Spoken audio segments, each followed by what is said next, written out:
आज हमारे nuclear radiation detectors का अब ये 10th लेक्चर है और इसमें हम गीगर मिलर काउंटर को ही कंटिन्यू करेंगे।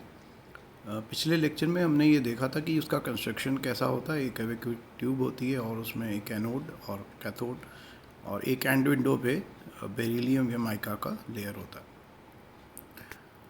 इसमें एक चीज़ और हमने देखी थी कि मल्टीप्लिकेशन प्रोसेस जो होता है उसमें एक क्लाउड इकट्ठा हो जाता है क्योंकि वोल्टेज ज़्यादा होता है, पल्स हाइट भी ज़्यादा होती है और लगातार डिस्चार्ज होता रहता है गैस।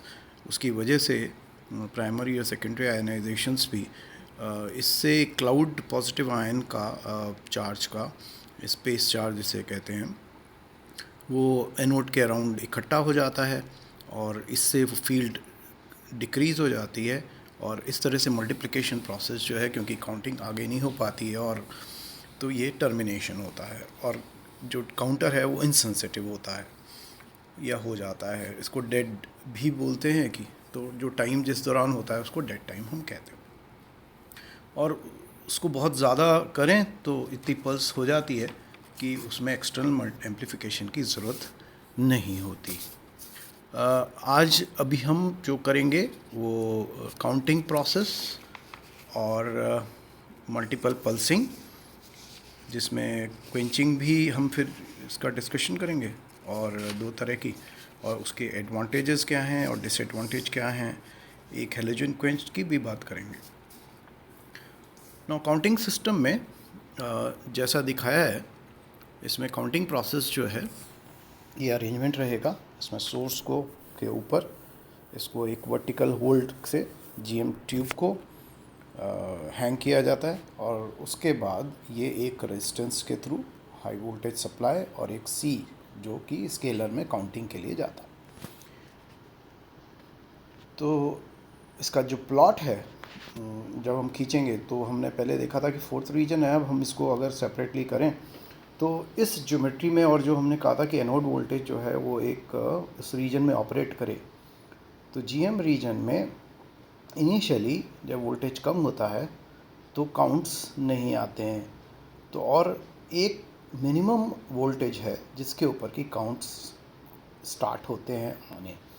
इस पॉइंट को हम थ्रेशोल्ड वोल्टेज कहते हैं और ये इसलिए होता है कि ये जो स्केलर है जो काउंटिंग करता है सिस्टम, वो एक उसको मिनिमम वोल्टेज चाहिए होता है ऑफ करीब एक ऑर्डर के वोल्टेज के वोल्ट के ऑर्डर का। और इसकी वजह से ये ट्रिगर तभी होता है, मींस ये काउंटिंग तभी स्टार्ट करता है जब उतना मिनिमम उसको हाइट की पल्स मिलेगी। तो ये पल्स कब हो सकती है? जबकि वोल्टेज सफिशिएंट हो और उसमें आपने देखा होगा कि वो पल्स हाइट काफ़ी इंक्रीज़ कर जाए, तो मोर देन 1 इलेक्ट्रॉन वोल्ट के करीब होगी, तो ये थ्रेशोल्ड वोल्टेज जहाँ से काउंटिंग स्टार्ट होती है। एक्सपेरिमेंट में भी ऐसा होता है।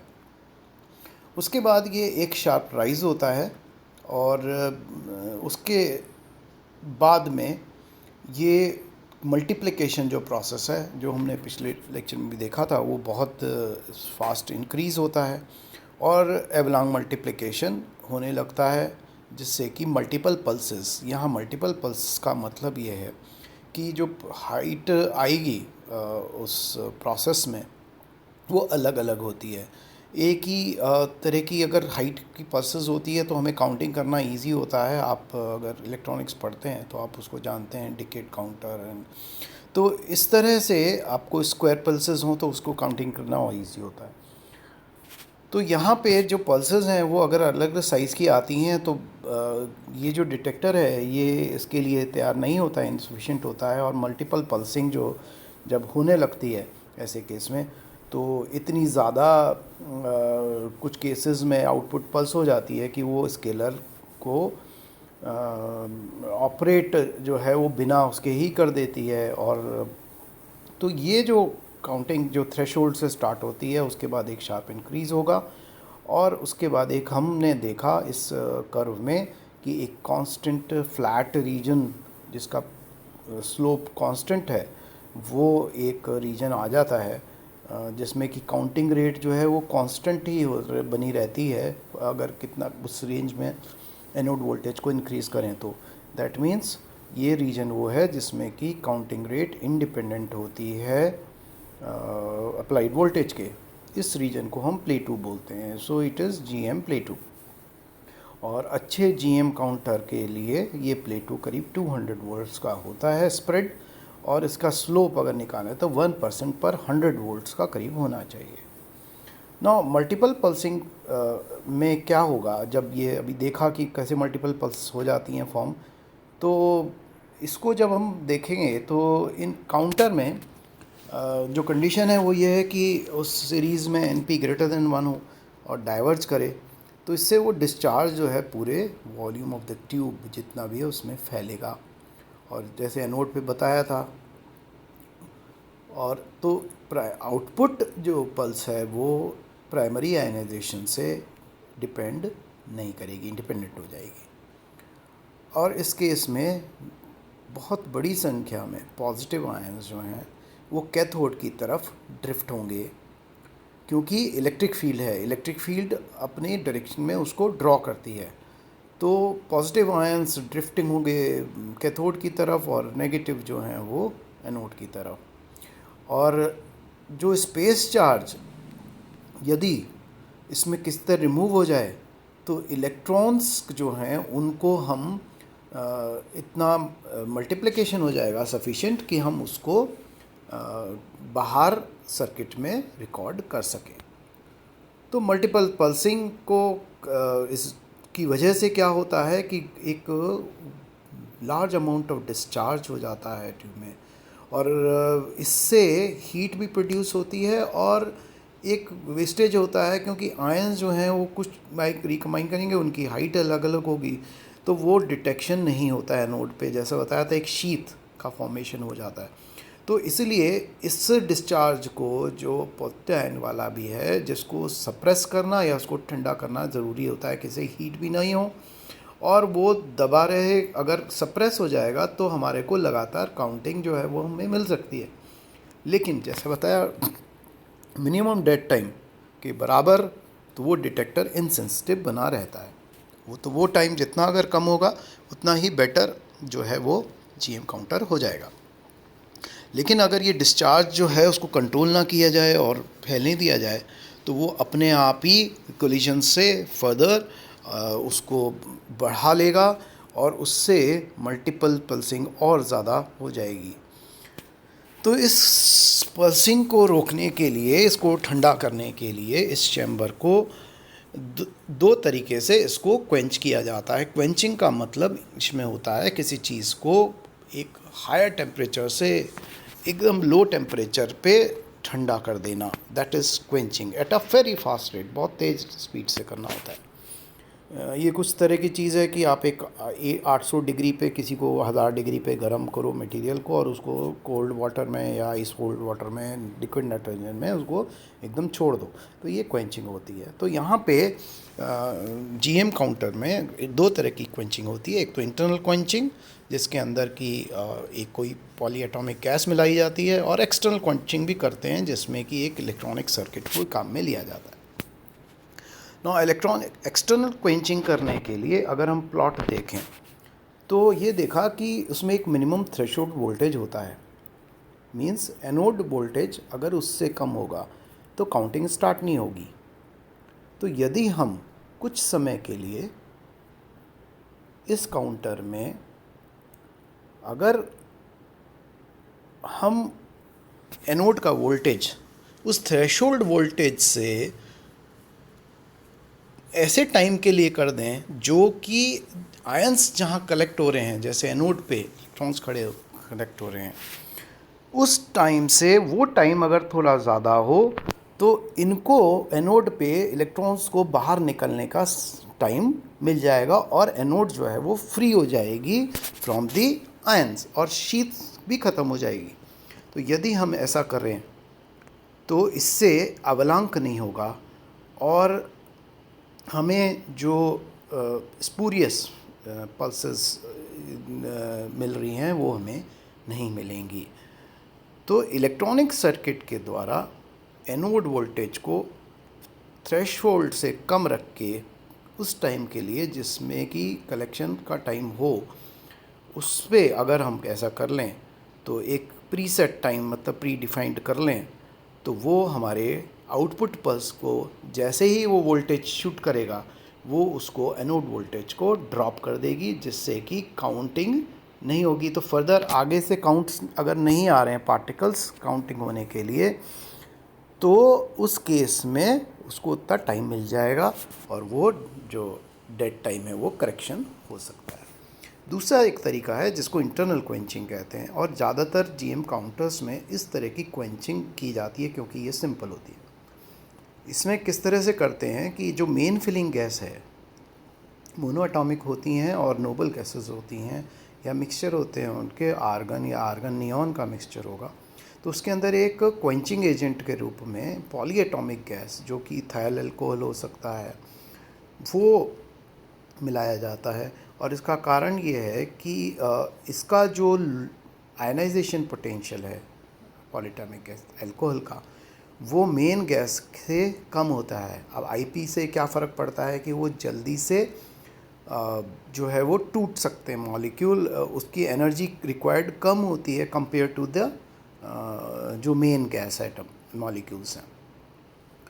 तो अगर आईपी उसका अल्कोहल का जैसे अप्रॉक्सीमेटली कुछ 11 इलेक्ट्रॉन वोल्ट का होता है और आर्गन का जैसे मान लीजिए 16 इलेक्ट्रॉन वोल्ट है, तो यदि कम है तो आयंस जो आउटर कैथोड की तरफ जा रहे होते हैं वो ज़्यादातर अल्कोहल के आयंस होते हैं। अच्छा, ये अल्कोहल आयंस जो हैं वो न्यूट्रल होते हैं, तो इनका एक सबसे बड़ा एडवांटेज यही होता है कि ये कूल रहते हैं।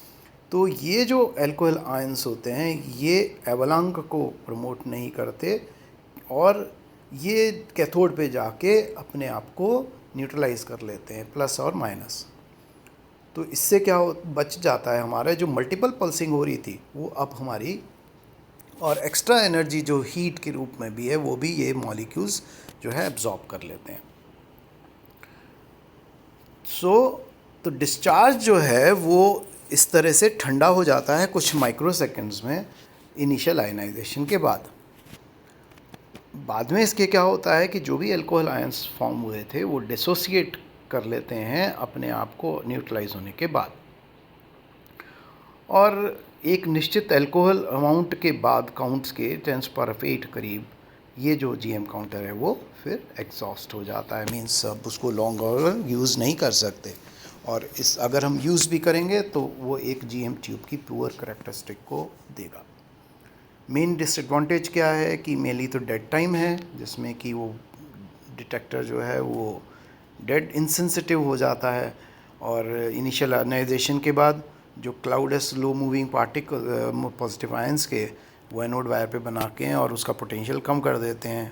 तो ये हमने देखा कि डेड टाइम जो है वो मिनिमम किया जा सकता है, एलिमिनेट नहीं किया जा सकता। तो कुछ फ्यू 100 माइक्रोसेकंड का डेड टाइम हरदम हर ट्यूब के लिए बना रहता है।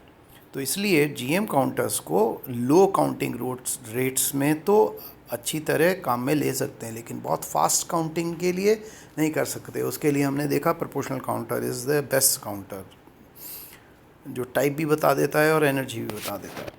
ये एक सिर्फ काउंटर है, जस्ट काउंट कि भाई कोई पार्टिकल आया, ये नहीं बता पाता है कि कौन आया, अल्फ़ा आया, बीटा आया, गामा आया या कोई और पार्टिकल। लेकिन इसका एक एडवांटेज है क्योंकि बहुत छोटी एक्टिविटीज़ को कहीं से भी आ रही है तो ये पकड़ लेता है, तो ये बता सकता है कि यहाँ पे कहीं रेडिएशन अवेलेबल है। तो डिटेक्शन के लिए कहीं भी प्रेजेंस ऑफ रेडिएशन हो, इवन मान लीजिए आप कहीं एक्सप्लोजन हो रहा है, न्यूक्लियर एक्सप्लोजन कर रहे हैं अंडरग्राउंड, तो भी आप इस डिटेक्टर के द्वारा अगर वो सेंसिटिव है तो आप उसका मेजरमेंट कर सकते हैं कि जो भी रेडिएशन है वो मिनिमम क्वांटिटी में भी आएगा। इवन जो कॉस्मिक रेडिएशन आता है हमारे हर समय करीब 14 काउंट्स पर सेकंड का रहता है, तो शॉवर वो भी ये जीएम डिटेक्टर बहुत आसानी से डिटेक्ट कर लेता है। इसलिए इसको काफ़ी एक्सटेंसिवली काफ़ी यूज़ किया जाता है एक्स रेज़ के लिए, गामा रेज़ के लिए, बीटा रेज़ के लिए और इलेक्ट्रॉन्स के लिए। दूसरा ये चीप है तो इसलिए वाइडली यूज़ होता है। एक और तरह के जीएम काउंटर्स होते हैं जैसे कि हेलोजन, जो अल्कोहल क्वेंच थे जिसके अंदर पॉलीएटॉमिक गैस मॉलिक्यूल्स थे, उनकी जगह आजकल जो एक्सपेरिमेंटल प्रैक्टिकल में यूज़ होते हैं, जो लैब्स में भी होते हैं, वो हैलोजन क्वेंच्ड ट्यूब्स हैं, जीएम काउंटर्स हैं। तो इनमें जो ट्यूब्स हैं उनके अंदर क्वेंचिंग के लिए हैलोजन को भरा जाता है, 7th ग्रुप के एलिमेंट्स। इनका जो फंक्शन है वो बहुत एग्जैक्टली नोन नहीं है, ना इसकी थियरी एज सच अवेलेबल है, लेकिन ये पाया गया है कि ये जो होते हैं इनका जो ऑपरेटिंग वोल्टेज है वो सिग्निफिकेंटली लोअर होता है, कम होता है जो एल्कोहल क्वेंच्ड या पॉलीएटॉमिक गैस के द्वारा होते हैं। और ये 150 से 500 वोल्ट और 700 वोल्ट के रेंज में आराम से ऑपरेट कर लेते हैं, जबकि वो जो ट्यूब्स हैं नॉर्मल वाली जिसके अंदर नोबल गैस एटम और उसके बाद अल्कोहल डालते हैं, वो हायर वोल्टेजेस 1000 1100 से शुरू होकर हाई वोल्टेजेस तक जाता है उनका। तो लो वोल्टेजेस की वजह से ये एक पोर्टेबल इक्विपमेंट की तरह हैलोजन क्वेंच ट्यूब काम कर सकती हैं। और ये एक और इसका फ़ायदा है कि ये टॉलरेंट भी होती हैं। एक्सीडेंटल अगर कोई ओवर वोल्टेज शूट कर रहा है वहाँ, तो उसमें इस केस में ये टॉलरेट कर लेती हैं इनका। अब हैलोजन का जो फंक्शन है वो बेसिकली बहुत क्लियर नहीं है, इसलिए we will not discuss it here. So हमारा अब ये जीएम जो काउंटर है वो हमारा कंप्लीट हो गया है। अब हमारा गैस फील्ड डिटेक्टर्स कंप्लीट होने के बाद हम जो नेक्स्ट लेक्चर में करेंगे वो है सिंटिलेशन काउंटर, जो कि ऑर्गेनिक इनऑर्गेनिक मटेरियल्स को यूज़ करता है और सिंटिलेशंस या फ्लैशेस निकालता है, और उससे फिर वो फोटो इलेक्ट्रॉन्स, जैसे कि फोटो इलेक्ट्रिक इफेक्ट में होता है, फोटो इलेक्ट्रॉन्स निकालता है जो कि मल्टीप्लाई होते हैं और उसके बाद वो डिटेक्ट होते हैं। So this is all for today and you hope in the next lecture.